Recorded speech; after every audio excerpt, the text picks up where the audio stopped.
It is time for your favorite Android podcast from the combined crew of blindandroidusers.com and accessibleandroid.com. Kick back and enjoy another fine episode from these Android fanboys and gals as they navigate Android from a blindness perspective. And now, here's your crew. Hello and welcome to episode 120 of the Blind Android Users podcast. I'm Ed Green and I'm joined this week by my co-hosts Fee Dunn, Warren Carr, Austin Pinto, Doug Cameron, John Dyer and Sally Kunders. And we are coming to you on Saturday the 25th of March 2023. This week we have our usual announcement section from Austin. In Android Basics, we continue our perambulation through Android settings, and we've reached the system language and all that jazz settings.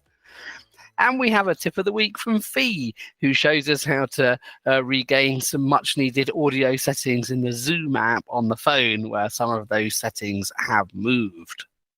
Well, how are we all? What's going on in Turkey, Sally? How are the Yanaks? Oh, they're really good. They're blowing up. The weather is really good today. It's like 19 degrees. It's really sunny. We were talking about rain last week, but now it's sunny for the Saturday. We are inside the holy month of Ramadan for those who celebrate it, the Muslims. So it's the third day in here where we do helping for those who are in need. And of course, we avoid eating from sunrise to sunset. This is how it goes, and it's going to be going for 30 days. And then we're going to have the feast. It's going to be like a festival afterwards. If you don't eat that much, the response is huge, you know.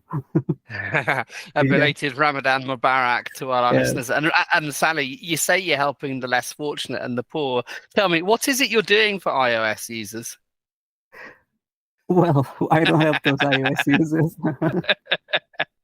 No, we're talking about helping the poor and less fortunate. So hopefully the iOS users will receive charity during the course of this month. Yeah. Dougiekins, it's been a while. How are you? I'm not too bad. I spent last weekend in BC, so I mean it was busy because I was working. But yeah, I'm not too bad. It's starting to warm up, snow's starting to melt, so I'm pretty happy. Good. Warren? I'm doing well, Ed. We are actually having a very good weather today. I think we're going to be like 52 degrees. Currently, though, I think it's about 27 degrees out there. So it's a great weather, and I'm looking forward to it. Yesterday was rainy, windy, and all of that, but I think it's a good thing today. So I'm excited to be here today, and I can't believe we're already on the 25th of March. It's just speeding by. Before we know it, I'll be fooling you for April. Yeah, and before we know, sadly, more pixels will be released, won't they? The year's going by that quickly. It's a beautiful thing. Looking forward to that 7A. Austin's pining away for, and yet in the same breath, Pixel phone is not good. Pixel phone is not good. You know, that's Austin, typical Austin. More Fisher-Price toys as the year hurtles by. Speaking of said Austin, how are you? I am good. Things are going on good here. So last week, one day I was going to leave to office, and out of nowhere comes this huge downpour. So Mumbai has seemed rain one day, then the weather was nice and cool, but now the weather is as hot as like I'm in the fire. So I've turned on the AC and I'm enjoying and recording. So Mumbai is, I don't know, when it can rain and when the summer can start, no one can tell. Excellent. iPhoneingtons, how are you? Yeah, not too bad. We've had a nice day as well, some sunshine. It's been a bit windy, but yesterday was quite exciting. We had, where I live anyway, in West London, we had hail and thunder and all sorts. I don't know if you had that, Ed, but yeah, we certainly did. I did. And Yeah, so the weather it's warming up now. It's feeling more like spring, which is lovely. Maybe not so much yesterday, No. but yeah, no, things are good. That's it really, I think, Glad this to week. hear it. No, I had the same weather. I texted my wife and Kiddywinkle suggesting that we meet at a restaurant that required a bit of walking and a bit of busing, hence waiting at bus stops. And as soon as I did that, the heavens opened, utterly invalidating my choice. But nonetheless, we pressed on and got wet. Did you? That's did. impressive. I didn't cancel it. I said, yeah, we'll go do it. John Boy, what are you doing? It's been a pretty good week, pretty typical week. The weather it's definitely warming up here. It's been in the 80s. So it's a little warm for me, but I know everybody else enjoys it. We did go eat outdoors at a restaurant, me, my wife, and my son. So that was nice, but other than that, pretty typical week. No new toys to play with that I can think of. Oh, actually, no, I did order some Fire TV remotes, the new Alexa Voice Remote Pro. So, I wonder then yeah. if you were to be a phone, whether you're a Sony, are you slightly prone to overheating when it gets a bit warm? Yeah, for sure. Xperias It do. doesn't take much. Yeah, it doesn't take too much for Xperias to overheat either. I mean, they will work, but they get hotter than other devices. Not to the point that it's painful, but I have noticed that with them. So it looks like you are a Sony phone. Yeah, it's embarrassing how hot I get and how easily it happens. I look very nervous. I look very nervous a lot of the time when I'm not. So maybe you're John Speria as opposed to John Dyer. Maybe we will see how that goes as a nickname moving forward. Or John Fire. That works. Yeah, I like that.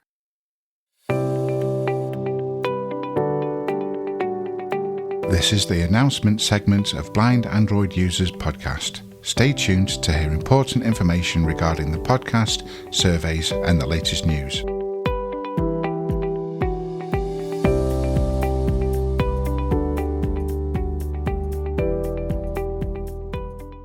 So then, Austin, what announcements do we have this week? We have some huge announcements, and because of the accessible Android app that we launched, and our mailing list and Telegram group is just growing and people are joining. So welcome to all the new members, and thanks for joining, and do subscribe to our YouTube channel. And if our listeners have not checked out the accessible Android app, then I would request that you all go to the Play Store and check it out.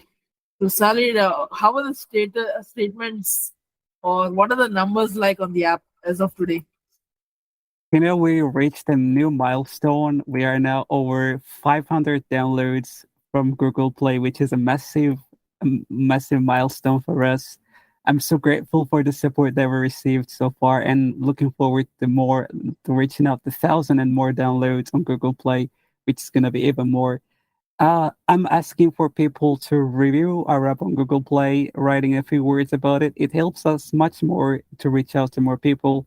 And wherever you're from, what country, what time zone, what language you're speaking, just invite us and we can introduce our app to more people. And we only That's really accept 5-star reviews on that. Yeah, sure.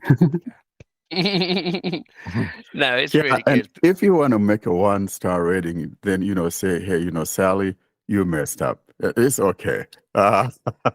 Just let us know why you're giving Sally a 1-star rating, right, guys? Because don't tell us, oh, I'm giving you 1 star. Tell us why.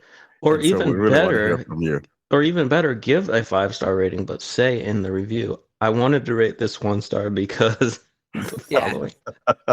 I would do Yeah. that. I think John has this about right. And donations are much welcome if you can, of course. I mean, this is going to help us improve, of course, the service and the quality of the app. I don't know about everyone else. I've always found it very hard to improve when you're best already, though. Yeah. But yeah, do review the app. It gives it prominence. It means it. Google's algorithms quite like it. So do review. It's the same as anything else. A Kindle book, or a book on Amazon. The more reviews it gets, the more seen it gets, and all the rest of it. So do go on and do that. Spread the word, share, enjoy. But if you've got any things that need improving, feel free to also say the things you like. Definitely.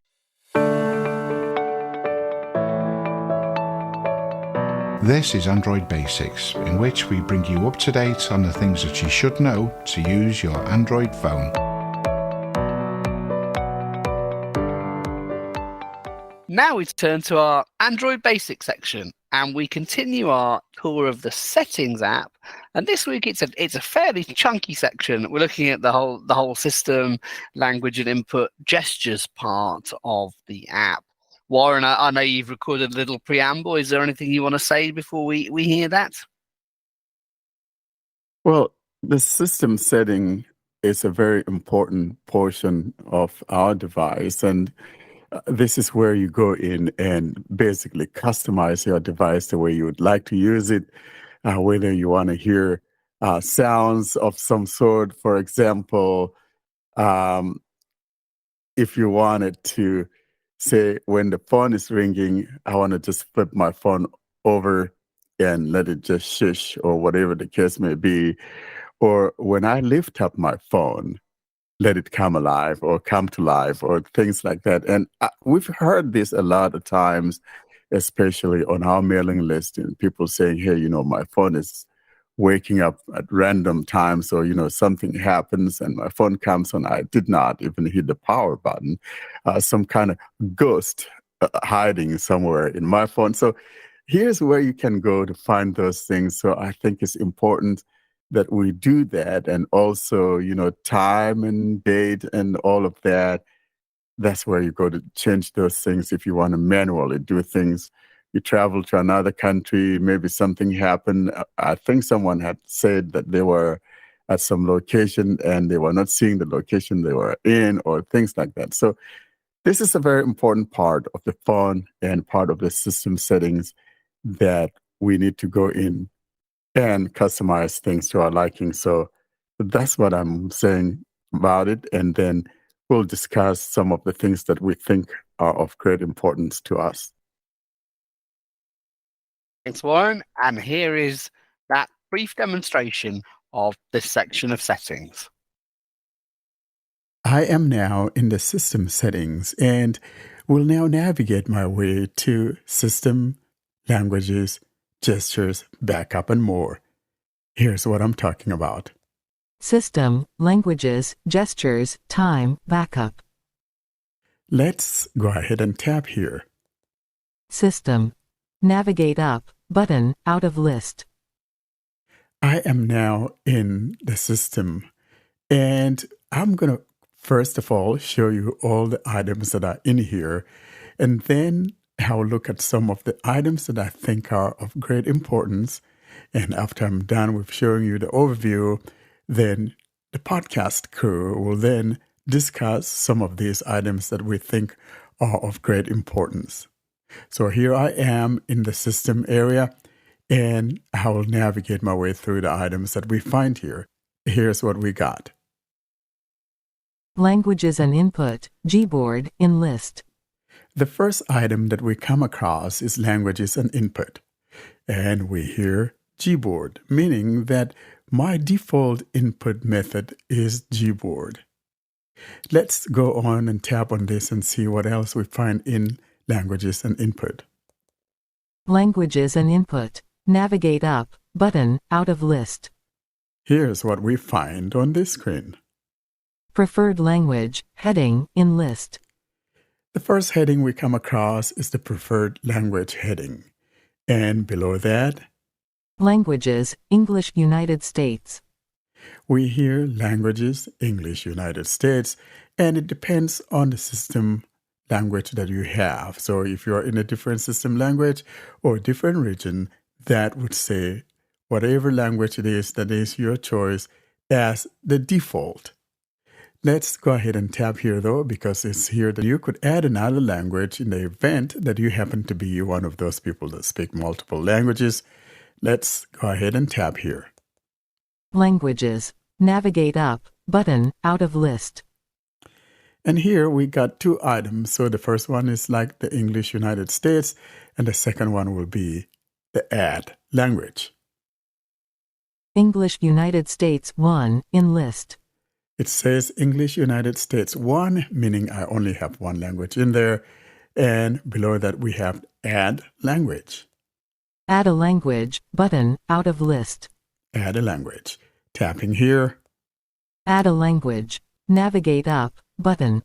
Showing items 1 to 12 of 210. And here we have about 210 languages you can pick from. And some of the examples include the following. Afrikaans, in list. Agam. Akan. Inari Sami. Asturian. Azerbaijani Latin. Bambara. There you go. So we got different languages in here.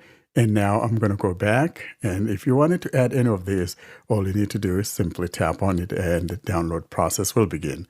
I'll now go back. Languages. Add a language, button, out of list. Like I said, these are the only two items that we find here, the default system language and add a language. I'll now go back to the previous screen. Languages and input. Languages, English United States, in list. Moving down, here's what we got. App languages, set the language for each app. App languages, set a language for each app. In other words, if you speak another language, for example, and you want to change that app to that language, or a particular app that you want to switch to a different language, or if you have installed some app that comes in another language, if it supports other languages, you could tap here to go change that to English, for example, or whatever language you want to change it to, provided that that app supports that language. Let's tap here and see what we're talking about. App languages. Navigate up, button, out of list. Showing items 1 to 10 of 30. We here showing items 1 to 10 of 30. In other words, there are 30 apps here that I could switch to another language. And all of these feature, though, is dependent on the app. Most apps don't, and some of the apps support other languages. And most of the ones that do happen to be the system apps. I'll show you what I'm talking about. Here's what we got. Only apps that support language selection are shown here, in list. And we got Calculator, system default. Calendar, system default. Chrome, system default. I'm going to scroll down, see if we find some non-system apps that support translating into another app, or another language, rather. Google, system default. Officezooit, system default. Pocket, system default. Here's Pocket, one of those examples, a third-party app that supports other languages. Pocket Casts, system default. Pocket Cast. Let's tap on Pocket Cast, for example. App language. Navigate up, button, out of list.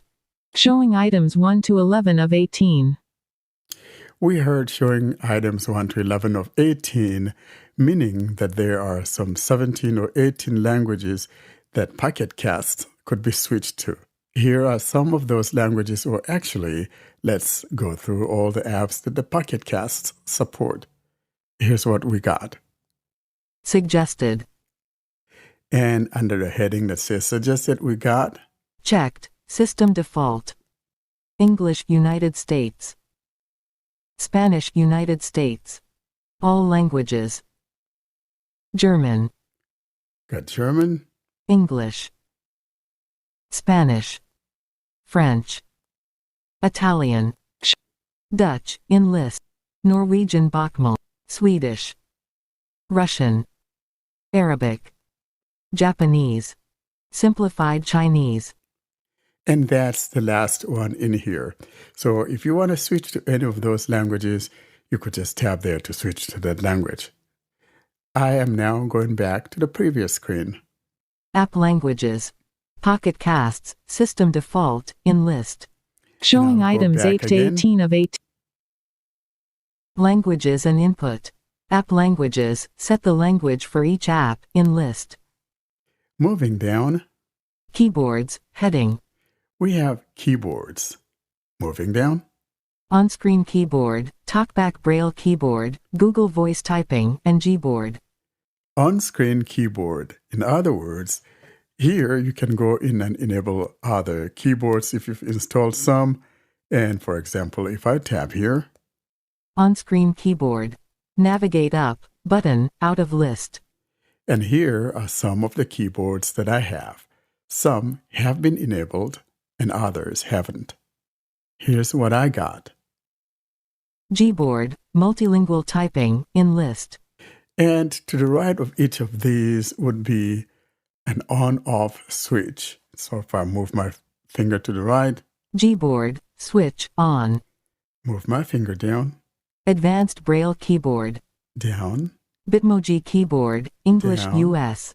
BRLTT, Chroma keyboard, English, Google Voice Typing, Grammarly, multilingual typing.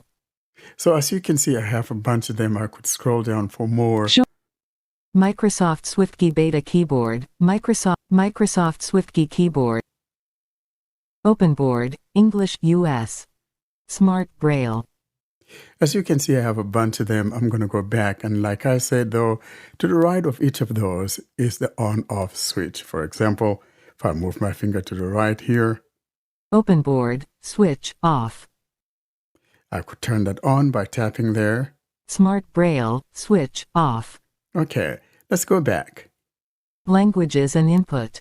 On-screen keyboard, TalkBack Braille keyboard, Google Voice Typing, and Gboard.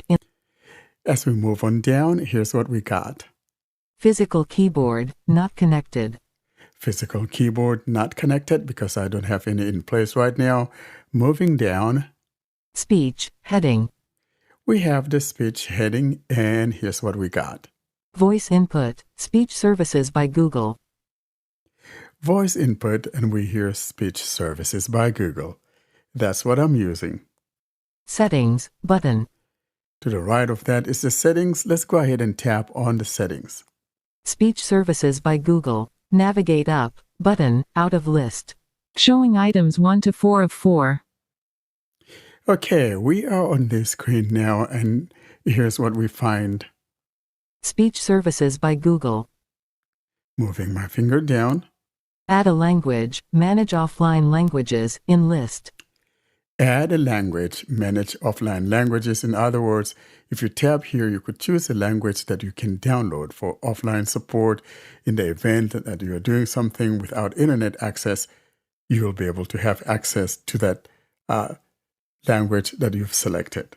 And below that, Auto-update languages, Wi-Fi only. and Advanced, downloaded languages. advanced downloaded languages. If I tap here, and if I've downloaded other language modules, they will be found here. But in this case, I only have one, and it'll just be showing the English United States. Let's now go back to the previous screen. Languages and input. Settings, button, in list.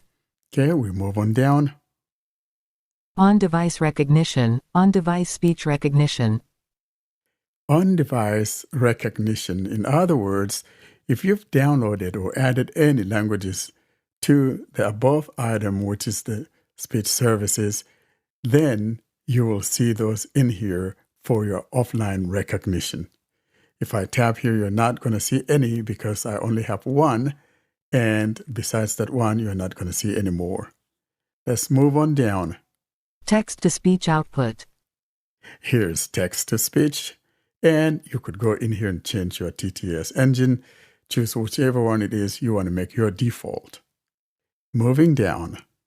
Tools, heading. Showing items 1 to 11 of 15. We come across the tools heading. And here are the items we find beneath the tools heading. Spell checker, Gboard spell checker. We hear spell checker followed by the word Gboard spell checker, meaning that's my default. Now, if you've installed other keyboards that have spell checkers, if you tap here, you'll see those. Let's tap here and see what I'm talking about. Spell checker. Navigate up. Button. Out of list. And to the right, we got Use spell checker. Switch on. use spell checker switched on. And Languages. Use system languages. In list. we got use system languages. Default spell checker. Gboard spell checker. We hear default spell checker is Gboard. Now, if I have other keyboards as I indicated, if I tap here, I should be able to see that. Let's go ahead and tap here. Choose spell checker. Gboard spell checker. Checked. In list. So the Gboard spell checker is checked. Let's see if I have any more. Open board spell checker. I have the open board spell checker. That's all I have. So if I wanted to switch to open board, then I tap on that to check it as my default spell checker. Let's go back Spell checker. and back Default again. spell checker. Languages and input. Spell checker. Gboard spell checker. In list.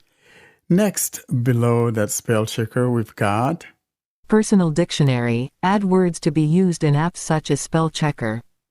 here we come across personal dictionary. So in other words, if there are some words that you would like to add to it, then you tap here to add those. Here's what I'm talking about. Personal dictionary. Navigate up. Button. Out of list. And putting my finger down, Personal dictionary. You don't have any words in the user dictionary. To add a word, tap the Add Plus button. I am told that I do not have any words in the personal dictionary, and if I wanted to add any, then I tap on the plus. And that plus button is found on the top right corner, and that will say Add. Add. There's the add. Let's tap here, for example. Type a word. Add to dictionary. Type a word. Edit box. So you type the word you want, and then below that, we have something called shortcut, and it's optional. Optional shortcut. Edit box. So for example, let's say I wanted to create a word FICE or something stupid like that, F-I-S-E, and I want to create a shortcut for it. I could just type either F-I or F-E, and whenever I type that, then I should be able to auto-complete that.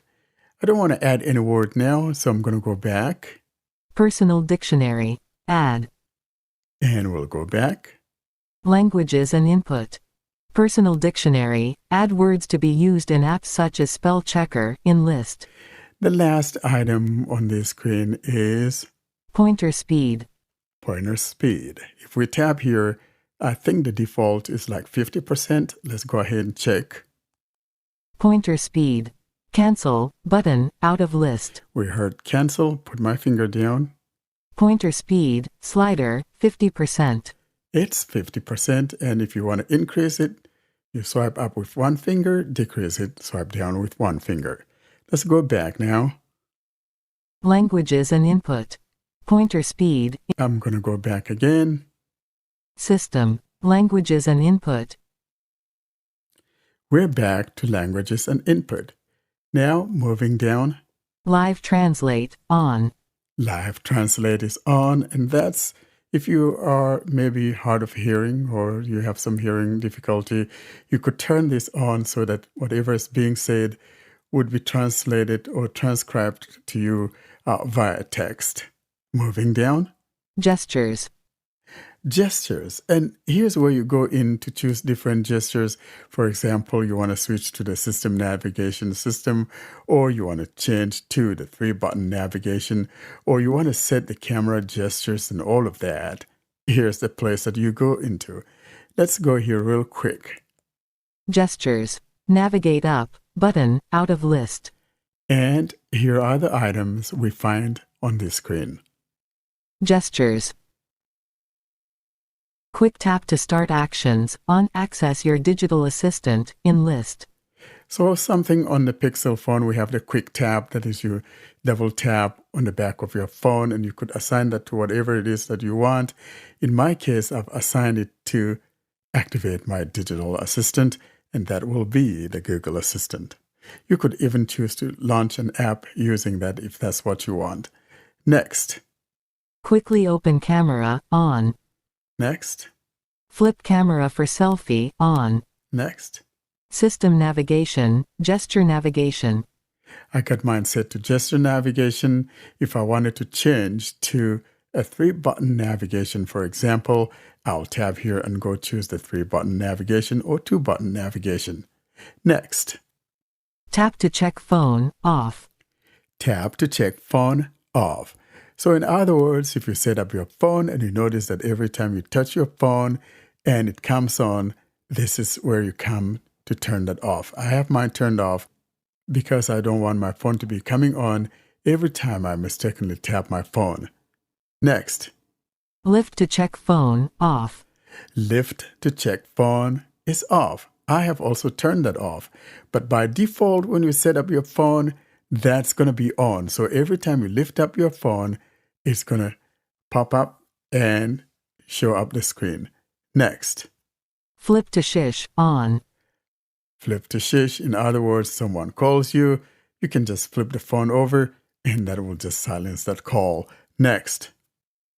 One-handed mode, off. One-handed mode. If you want to use it with one hand, you turn this on. Next. Press and hold power button, access digital assistant. Press and hold the power to access the digital assistant. If you don't want that, but you want it to perform the traditional thing that the power button does, in other words, when you hold it down, you want it to shut off your phone, then here's where you tap to go change that. I'll show you what I'm talking about. Press and hold power button. Navigate up, button, out of list. And I'll put my finger down. Press and hold power button to access, heading, in list. And the items are? Not selected, power menu. Power menu. So if I tap that, that would change to the power menu so that every time I hold down the power button, it'll show me the power menu and I'll see things like restart, shutdown, emergency, and so forth. Or selected, digital assistant. Selected, digital assistant. And below that, press and hold duration, adjust sensitivity by choosing how long to press and hold the power button, short, long. So you can choose here how long you want to hold it for before the assistant comes on. And press and hold duration, slider, 50%. You got the slider at 50% and you can increase it or decrease it, and that makes it either longer or shorter. Go down. Power menu. Press the power button and the volume up button at the same time. And it's telling you that if you want to get to your power menu, what you need to do is hold down both the up volume and the power button to bring up the power menu. That's the last item here. Let's go back. Gestures. Press and hold power button, access digital assistant, in list. And let's go back. System. Gestures, in list. We continue from gestures now, and the item below that is date and time, GMT-7 hours. Date and time. Next. Backup. Backup. We've covered this elsewhere. You can go in here and do some backup. Tap on backup now if that's what you want to do. Things like that. Next. System update. Updated to Android 13. System update. If you tap here, you could find at the bottom where it says check for updates. Next. Rules. 0 rules. Rules. You could tap here to check your rules and things like that. Next. Multiple users. Next, we have multiple users. In other words, if you have more than one user, you'll see them right here when you tap on this. Next. Reset options. Reset options. In other words, whether you want to reset your SIM card, you want to reset your network, or you want to reset the system in general, what we call the factory reset, this is where you tap to go do such. And that's the last item that we find in system, languages, gestures, time, backup, etc. I'll now hand you over to the podcast crew as we discuss some of these items that we find to be of great importance. I mean, there's so much in here where I think there are particularly useful things from an accessibility standpoint, perhaps, or particularly depending on which sort of phone you have, is in the gesture settings. So here, for instance, as you'll know, might be where you go to restore or get rid of the navigation bar on the bottom of your phone, the home, back and recent or overview buttons. Do you like those, or do you like gestures?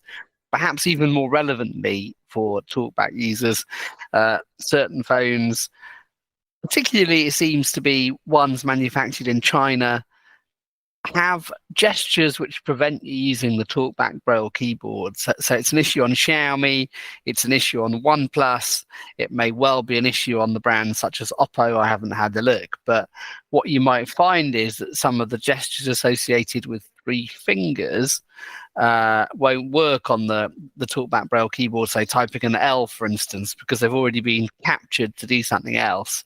And if you're finding that's the case, then this will be where you go in and see what's assigned to a 3-finger gesture and perhaps go and turn it off. It's interesting you mentioned that, Ed, because you are talking about your Xiaomi, the cat, as I call it, and you are having that problem, weren't you? I was, and there were 2 culprit 3-finger gestures that were assigned to do different things in relation to screenshots. And I went in and killed one of them, thinking that would fix it, but it didn't. So I had to go in and kill the other one. And now L and dots 4, 5, 6 are working absolutely fine.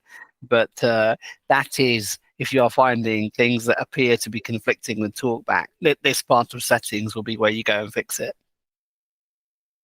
And, talking about that, I remember that there was a time I was running a Motorola phone, and the motor gestures sometimes are also different if you have a Motorola phone.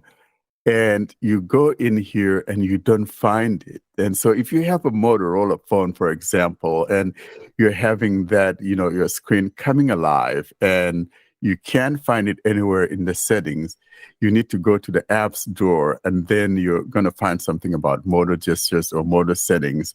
And that's how you go about disabling that. It's very important that one knows that, because if you don't, whether you have a phone in the pocket and the phone is getting knocked around, the phone is coming alive, wasting your battery. So if you set up a new phone, for example, you want to make sure that you go in here and really customize that, turn those things off, unless, of course, you want it.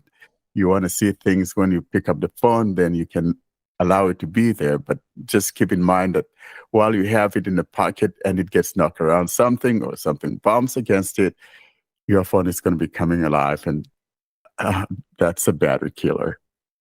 Some phones even have the wave gesture that I've heard. When you wave around the screen, maybe in the prop sensor, then the phone comes alive. There's an app called Wakey if you need your phone to stay alive. There you go. So you keep wakey. So I think that may be even more of a thing to use, because you can be in control. But this by default, especially on Pixel phones and Motorola phones, I don't know about Nokia phones. I haven't been playing with those a lot, but those things are on by default, and you want to turn them off if you don't want them coming alive. Like it says, staying alive. I don't want you staying alive. I want you to come alive when I want you to, not when you choose to randomly, like some ghost hiding behind my phone. I don't want that.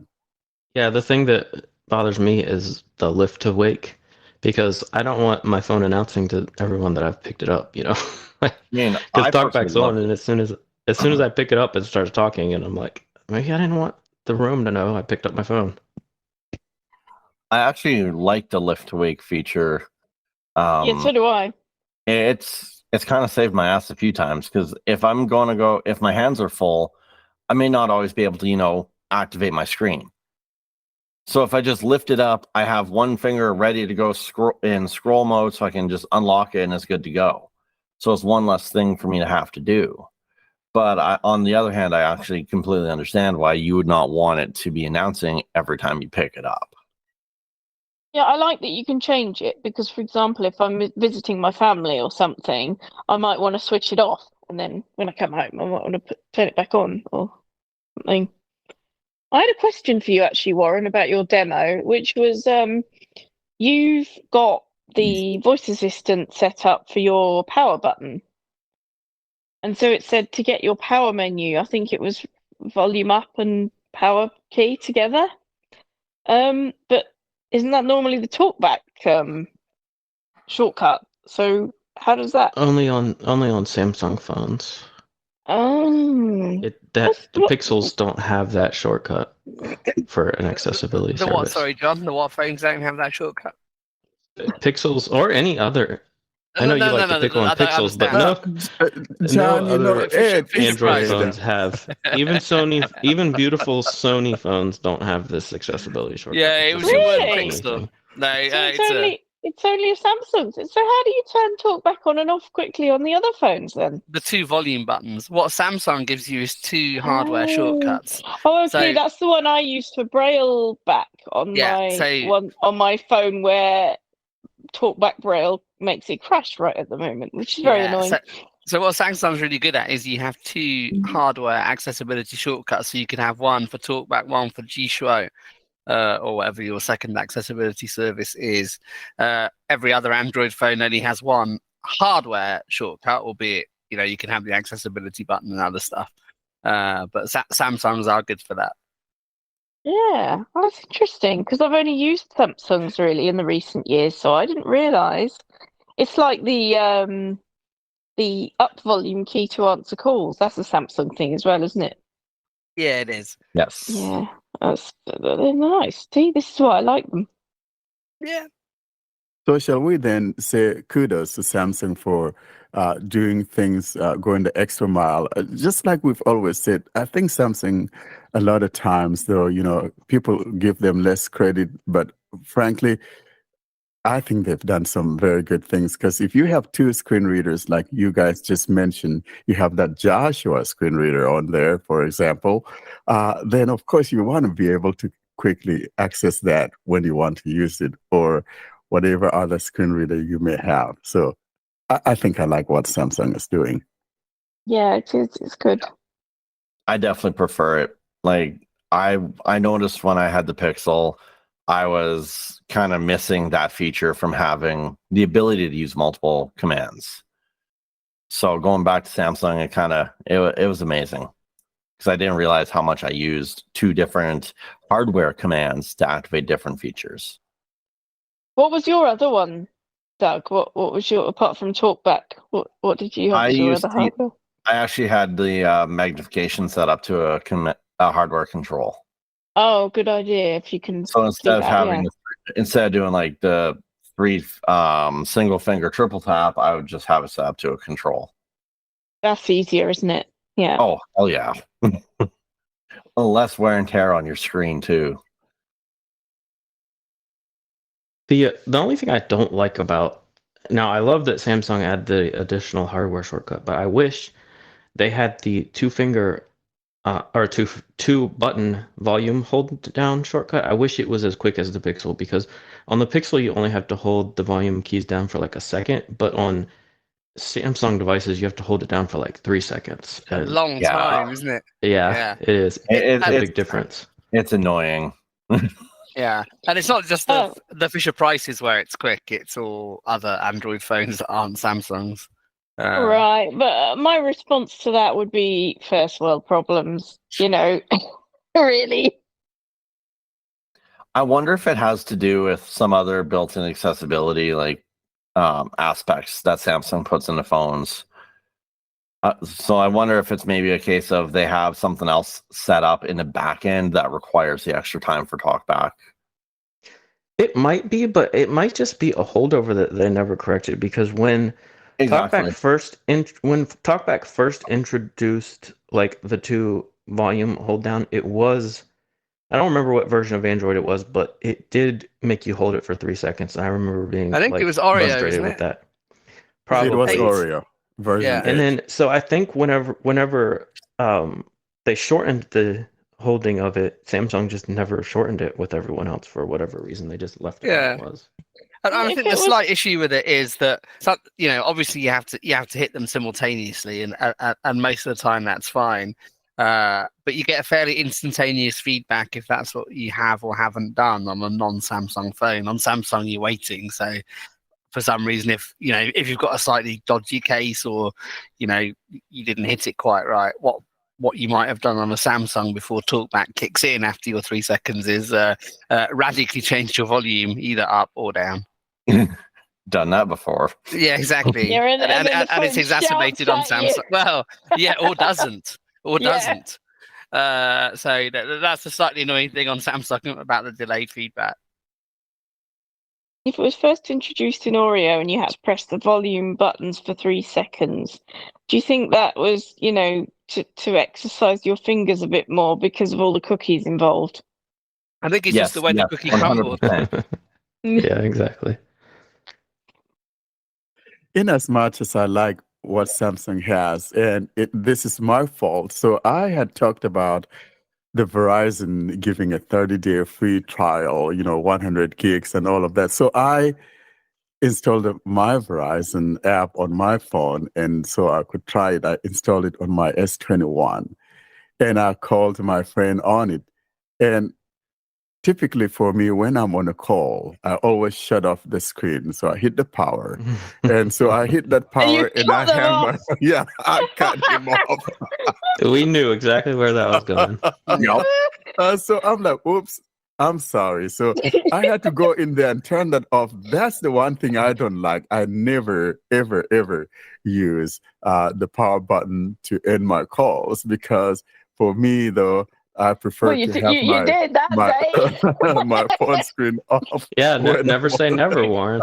Right? Yeah. I mean, that's actually why I liked how the proximity sensor kicks out your screen. Yeah, but no, I want to shut off my screen, turn off the screen, when I'm on a call. Yeah, the proximity sensor does come on, but there are times you move the phone away a little bit and it comes on and you hear I speech turned you that. don't I want turned to. it. So for No, me, I turned that off. I always shut off my screen whenever I'm on, whether it's a regular call, a Google Meet call, whatever type of call it is, I turned the whole screen off. So I didn't realize that was on by default on the Samsung phone, and I just hang him up, Yeah, I've definitely done that before.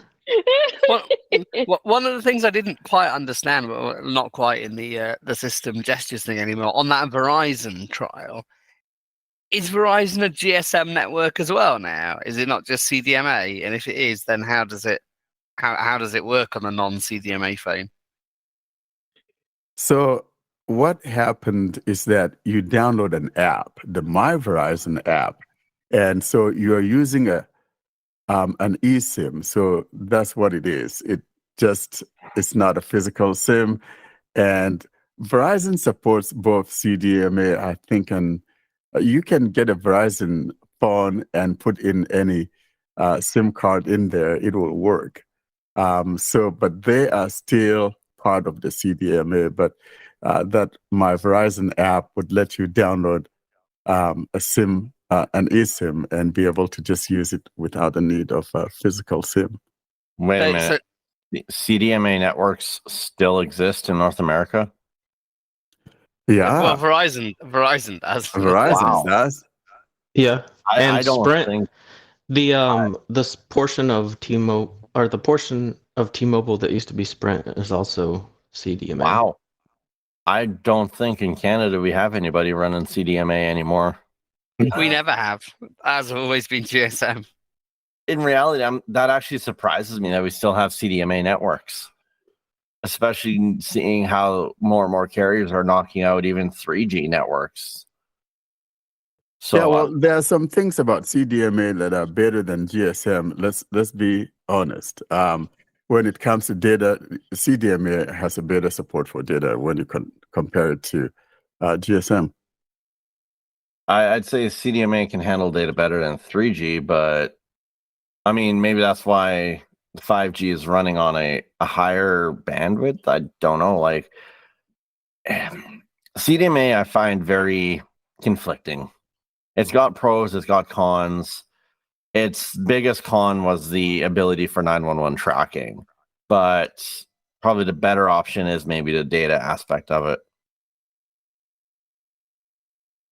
Yeah, so it's there, and I'm running that thing on my S21, and I'm thinking that maybe next month when it's up, I probably might be switching to Verizon on my Pixel phone because I could have, more data than what I have with Google Fi. I only have 1 gig a month, and it's $10 per gig if you want to increase. And so I think Google is being a little too greedy. So Google, don't take down my YouTube because I say you guys are greedy and stingy.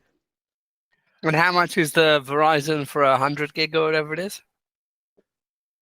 Well, in the in-app thing there, though, I haven't looked up the plans, but $25 is highlighted at the top, and frankly, even if I have 10 gigs or whatever, for me that's more than enough because the only time I'm using that is when I'm doing something, like maybe we're mapping somewhere, using maps or whatever, or else when I'm at a working place or whatever, I'm in a Wi-Fi zone. So I'm not one of those people that want to use the mobile data just because I have it. If I'm in a Wi-Fi zone, I always revert to the Wi-Fi instead of using my mobile data. So that's why I've been able to have this 1 gig since 2015 from Google Fi.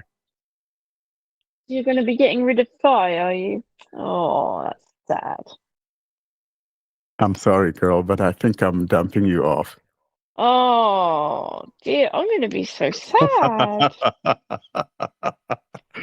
Maybe on a second note, I should keep it because of you. Yeah, I think you should. Yeah. Maybe in a kind of, I know you can't do this with eSIMs necessarily, but in a dual SIM-alike context, you can keep Fi and have Verizon. But you can have more than one eSIM; they just can't be active at the same time. No, on the Pixel 7 you can. They can be active at the same time? Yes. But you can run your data from one and like all of your calls and SMS from another, can't you? Yep. Can you have both simultaneously active for calls, or do you have to pick? Yes, you can have both running. Yeah, the Pixel 7 does. So see, that's one of the better things about the Fisher Price you've been dumping on. I'm sure others will be able to. It'll be a gap in my eSIM knowledge. It won't be a plus point of the Fisher Price, will it? Let's be realistic about this. It'll never be the plus to the Fisher Price. It's always going to be the operator a downer for the other guys. Oh my goodness. It's my mistake. I got really excited about my phone, my phone that I've had for ages, my S20 FE, because it had settings for 2 SIMs. And then I realised, oh no, the second one has to be an eSIM, so I can't do, because we don't have eSIMs over here, do we? Yeah, we do. Never heard of, do we? Yeah, we do. Yeah. Who does that? They all do, except it's a bit of a joke to get one because in sensible eSIM scenarios, what you ought to be able to do is, funnily enough, do it all electronically. What you have to do for our eSIMs is to go somewhere and get a card and scan a QR code. So you need a physical bit of paper in order to then get your eSIM. Really? Which I think is a bit of a joke. It is a bit of but we do have eSIMs. All the networks have them. They just don't let you acquire them electronically. Once you've got it, it's fine, and you can re-download it again. But you have to scan little bits of paper. Oh, how ridiculous! They don't publicise it really, though, do they? No, probably not. To be fair, but they all do. Didn't have them because no, we do. When did they bring that in over here then? Quite recently, or couple of years. Really? Wow. Yeah. You should feel special. Scan a QR code. You should feel special. Your S20 FE can handle a dual SIM. Mine can't. Only if it's the second one's an eSIM though. But yeah, it can. Yep, mine can't. Oh, it's a shame. Have you got the It same is. phone, Doug? Exactly the Yes. same phone. Yeah. But the Canadian S20s didn't come with eSIM capabilities. But you probably got a Snapdragon processor, whereas these didn't. Yeah, I don't I think know. the North American one does. I think we get the Exynos. Yeah, I think that might be. Is it Exynos or Xenos? I never know how they actually say it. It's Exynos, EXY.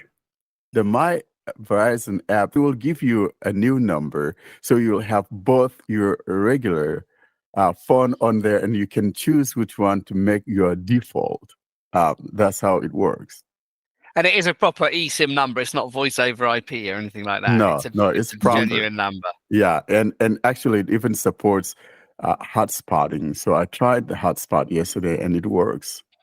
What if you want to? What if you, for example, I know somebody who has a French phone and a number and a British phone number.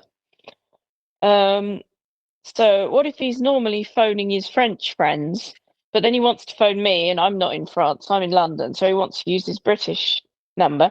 Could he? I mean, he doesn't have an Android phone, but this is just a made-up thing. But could he say to his, somehow choose in his phone, this time I want to call from my non-default number? Yeah, I've done a demo on this. Or would he have to change the default one? I've done a demo on this about how you deal with two SIMs. So the Verizon app won't be any different. You can have two behaviors. You can either have it, well, actually you can have three behaviors. You can have it so that it asks every time when you make a call. That could get annoying. It could. You can have it so that it defaults to 1, or for contacts saved, you can assign a default SIM per contact.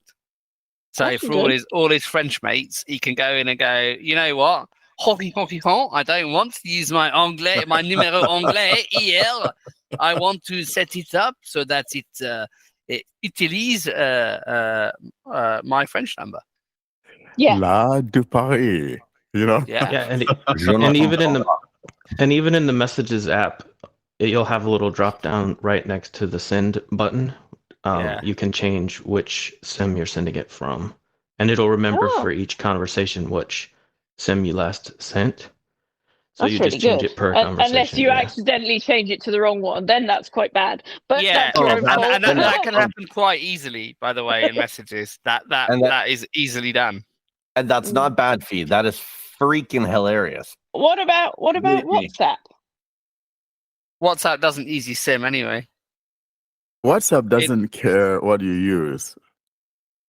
All it needs is data. Yeah, it just uses data. It's a data network. It needs a phone number, but it uses data rather than the actual number. So if you've got two accounts, will it get the ones off both of them, or will it only let you have one if you've got two SIMs? Because it doesn't use the SIM, so you can only log in with WhatsApp. One account. Messenger is different. Messenger lets you use two accounts or more, but WhatsApp doesn't. That's a bit annoying. I'll tell you why messages can easily be thrown off. So my wife did this just the other day because I'd rung her on the wrong SIM. So I have two SIMs. We used one for some reason. I'd phoned her on the wrong one. She rang me back. The voicemail missed call thing on O2 said, or whichever network it was, you've missed a call. And that threw out our whole text message conversation and threw the entire conversation onto the wrong SIM card. Oh dear. Because a message had been sent. I had to change it back, which is sort of fine, but it's a bit fiddly on messages. It's not as easy as it is on calls. I did switch it, but a call to your other number can chuck out a whole text message conversation if you have text alerts for missed calls. But presumably it wasn't like a Canadian number or something. No, they you hadn't spent a load of money by accident. Oh no, it just meant messages. You could though. It's the iMessage equivalent of has it gone to the email or the phone, and it's all got thrown out of whack. So you just have to go and correct it. Another thing that I like about this system settings, it has to do with that language thing and the spell checker. I think these things are important. I didn't realize that my open board was actually part of that. I didn't realize that that open board has a spell checker. I haven't used that keyboard in a long time because I was simply trying to test it to see how it works, and it wasn't quite accessible, and I actually forgot to uninstall it. And it's funny to see that it's there showing up alongside with the Google keyboard as a choice from which I could choose from as a spell checker. So that was a shocker to me.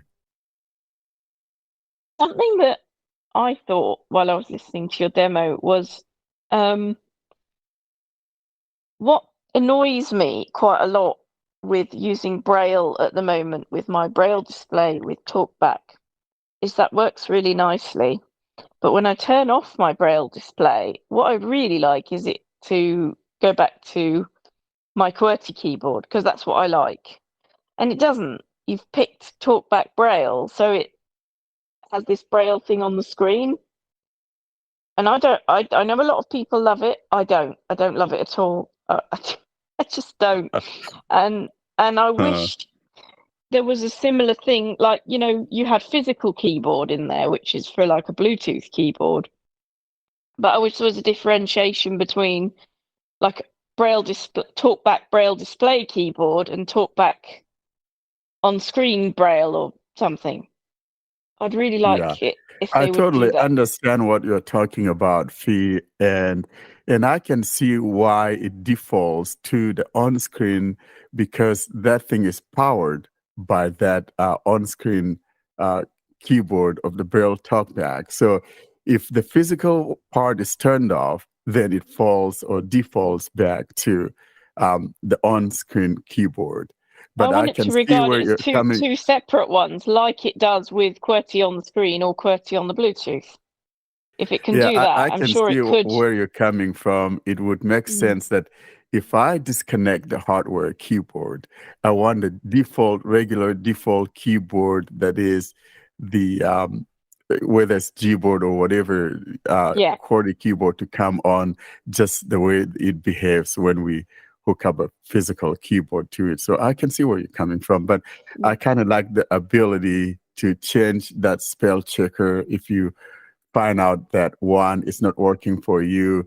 And then another second thing that I like is that personal dictionary. So if I have a word that is always being flagged as incorrect or not recognized word, I could use that and say, hey, this is part of my dictionary now.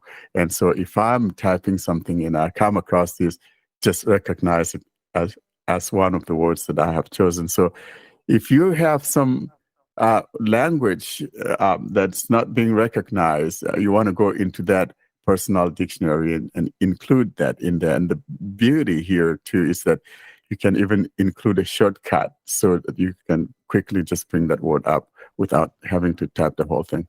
So might that be things like BTW for by the way, or if you wanted to. It could be anything do it you for want. anything. So like if you have, you could say like ADDR be the shortcut for like your full address. Like if you don't want to have to type out your full address that often, like if you're sending it to somebody or something like that. So you can really do it for anything. Then if you ever want to write the word adder without an E, you'll be stuck because it's going to put your address in. Yeah, that would be weird. The next thing is the offline recognition. So in other words, if you want to be able to do things offline with your particular TTS or language pack, for example, you realize sometimes when you have your phone off in an airplane mode and you try to do something, and it will tell you, hey, I can't do this. And even though it's something that doesn't require the internet or something of that nature. So this is where an offline recognition would come in.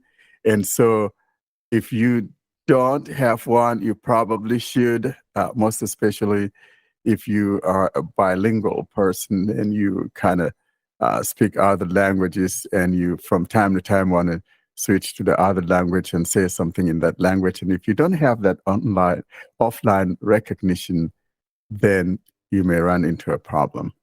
Is it there by default now for your first language anyway? Yeah, Or do your you have first to language should be yeah. there by default. But if you have other languages that you use, they are not on there by default. So you have to download those. Yeah. Yeah. Yeah, it's quite handy for things like if you want to put your phone on Do Not Disturb or something, but you haven't got a signal.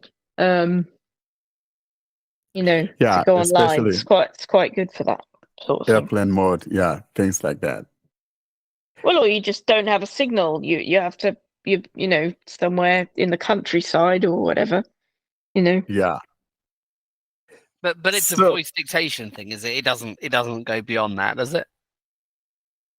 What do you mean beyond it? It's mainly for voice dictation. Yeah. But of course, if I want to say something, like, hey, what's my battery status, for example? So if it's that language that I'm using and I don't have that language pack, it's not going to understand what I'm talking about. So yeah, it's useful for your voice dictation, and it's also useful for things of that nature. Yeah, any voice command. So like if you're in an app and it has a search button, like a voice search button, that usually ties into Google Speech Services for the voice recognition. So things like that you'd also be able to do offline if you have the language saved. But of course, the things that wouldn't work are anything you need to go on. So asking it the weather, that's not going to work. No, it's not going to work because it's going to tell you need to be on the internet, but it will tell you that in that language that you have asked it in. It will understand what you're saying, but it won't. Yeah, but it can't. Then So offline language packs, I think, are very important if you have other languages as you speak. But by default, even if you speak just one, that one is downloaded for you by default. What does that pointer speed? What's that for? What device is that? Presumably, it's not on the phone by default. So what's that? Because I was a little bit puzzled by that. That just refers to the mouse pointer speed. So if you have a mouse connected to your phone, the higher the speed, the less you would have to move your mouse to get the pointer to cover the whole screen. People connect mice to their phone. Yep, you can connect a mouse and a keyboard. That way you can interact with it. Well, obviously this is mainly for sighted people, but you can interact with it without having to touch the screen. If you have, like one of those keyboards where you can sit the phone on the keyboard. I knew somebody who had it usually was older people who I knew that had dexterity issues, and they used one of those things instead of a mouse with a ball underneath it. It had a big ball on the top that you would touch with your hand rather than moving the whole device. It just rolled the ball, and then it had buttons on. So I guess if you had accessibility needs like that, something like that could be quite useful as well, couldn't it? And you can make bigger, more sweeping. But you can make bigger, more sweeping gestures with a mouse under the palm of your hand than you can with a finger on a screen. And I suppose it's habit as well. If you're used to using a mouse, I mean, it's not many people on blind Android users probably, but if you're used to using a mouse, it's nice to have that continuity, I guess, isn't it?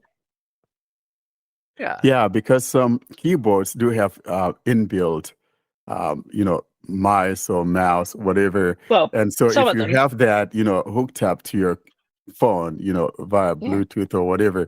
So instead of, touching the screen where the keyboard cannot reach, you could just use that mouse to touch that. So it's a very useful tool, especially for sighted people, as you've indicated.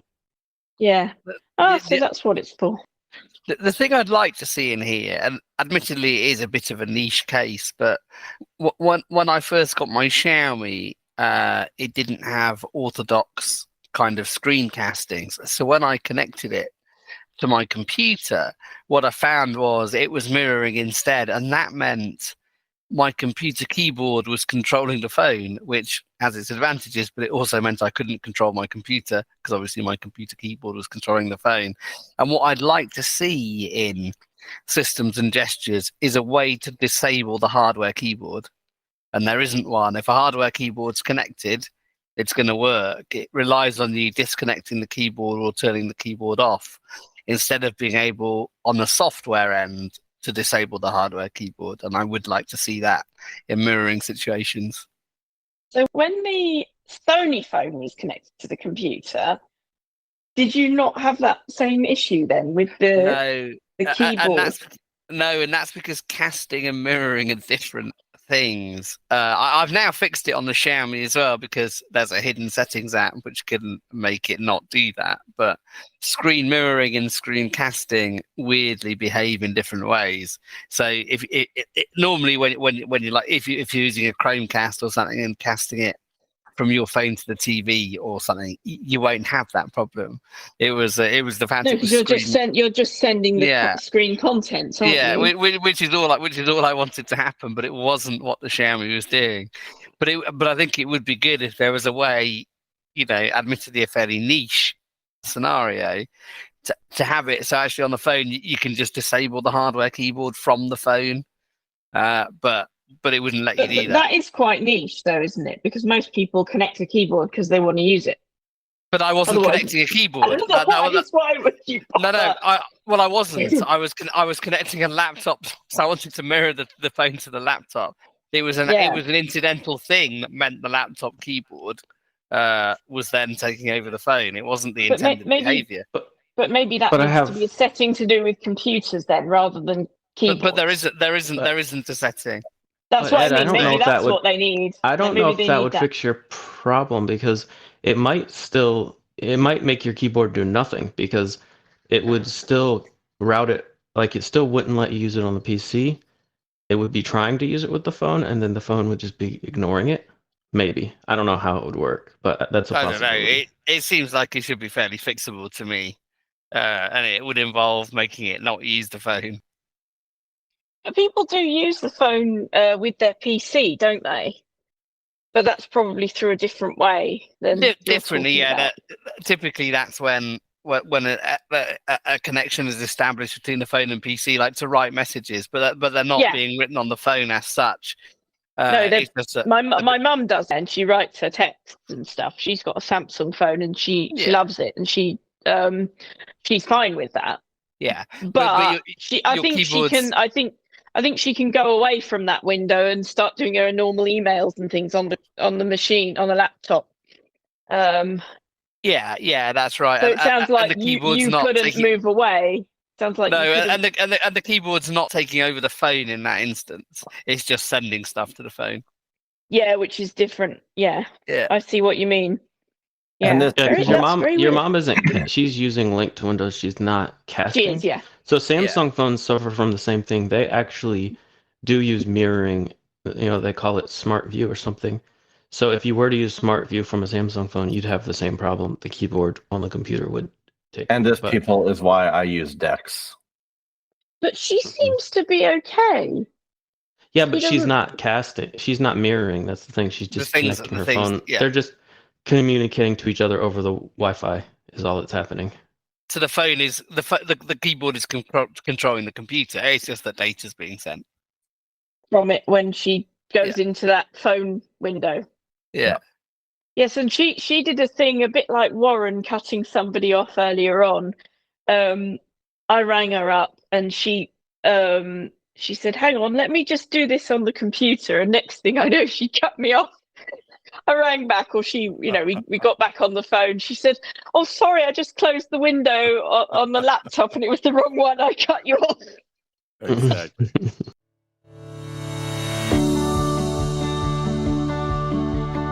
Coming up next is the tip of the week. Stay tuned for tips, tricks and more about Android.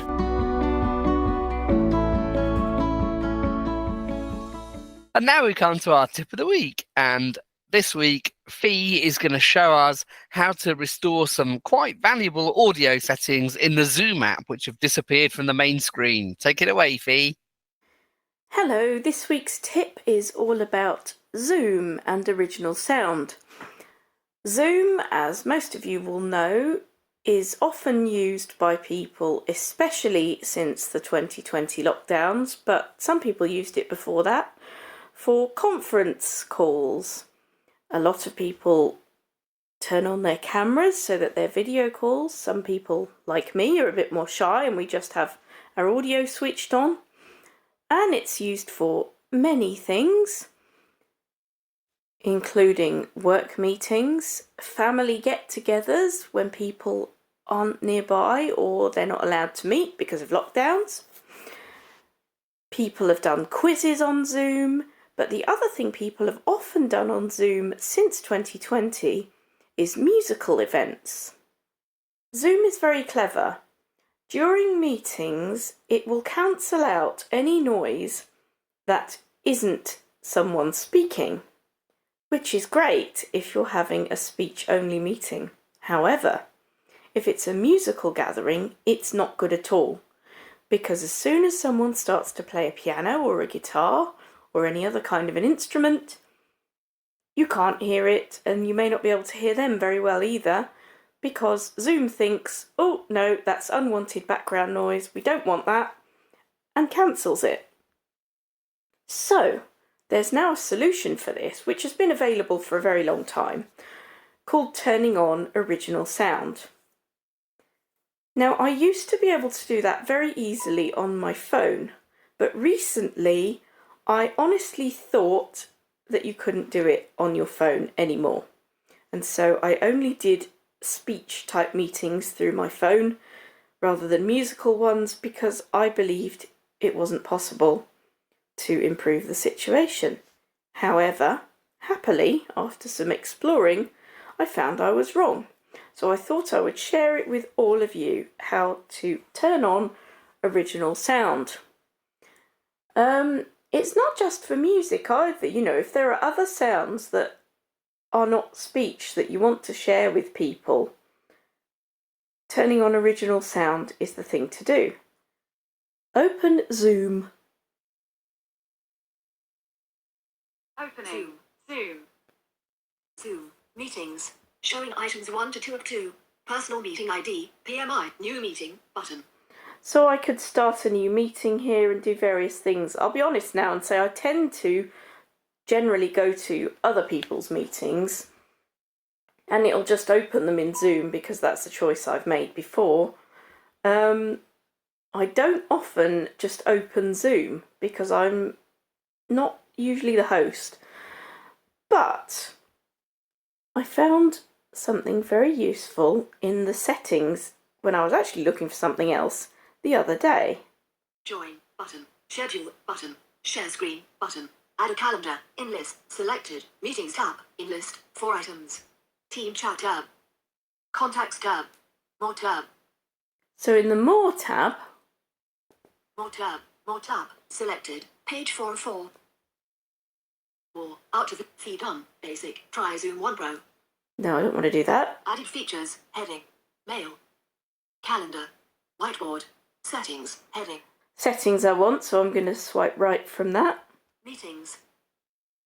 That's what I want. I'm going to double tap Meetings.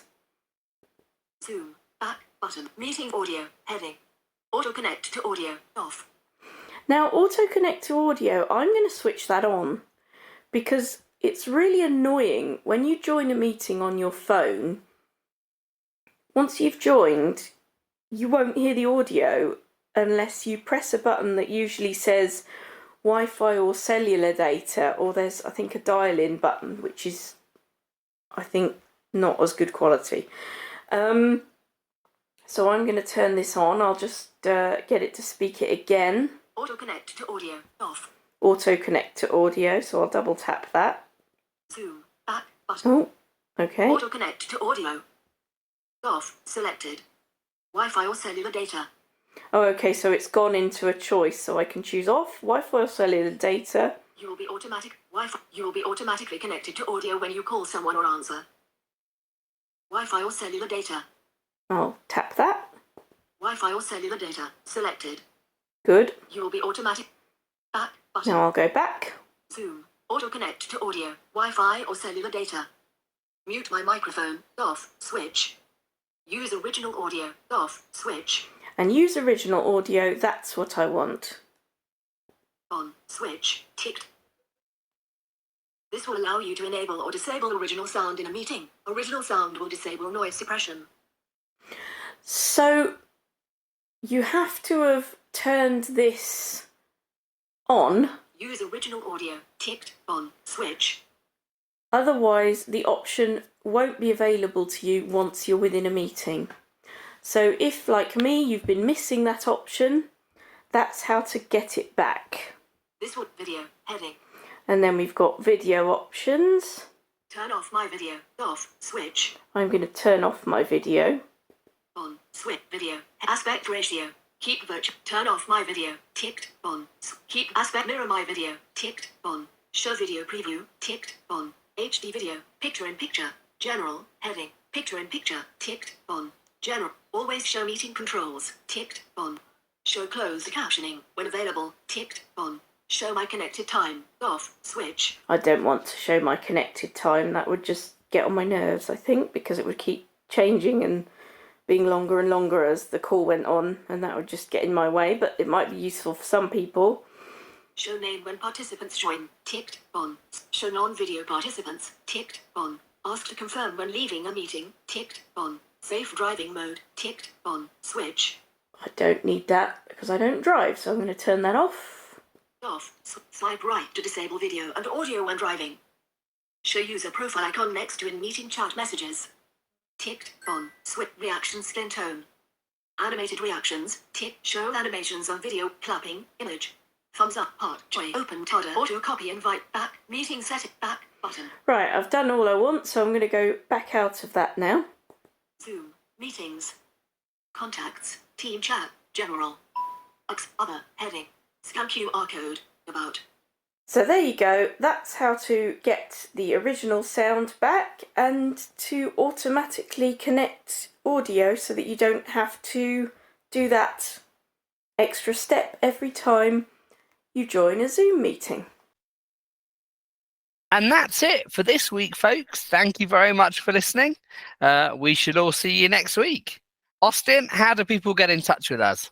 For people to locate us, they can email us with their questions or feedback or comments or recording submissions to contact us at blindandroidusers.com. They can browse our website, blindandroidusers.com. Check out our YouTube channel, youtube.com/blindandroidusers. Subscribe to our mailing list, Blind Android Users, plus subscribe at groups.io. The links for Telegram and Twitter, Clubhouse will be in the show notes with all the other links. So that is it from us this week. Well, thank you very much again. Say bye, everybody. Bye, everybody. Goodbye. Have a good week. Bye, everyone. Thanks for listening. Thanks for listening to another episode of the Blind Android Users Podcast.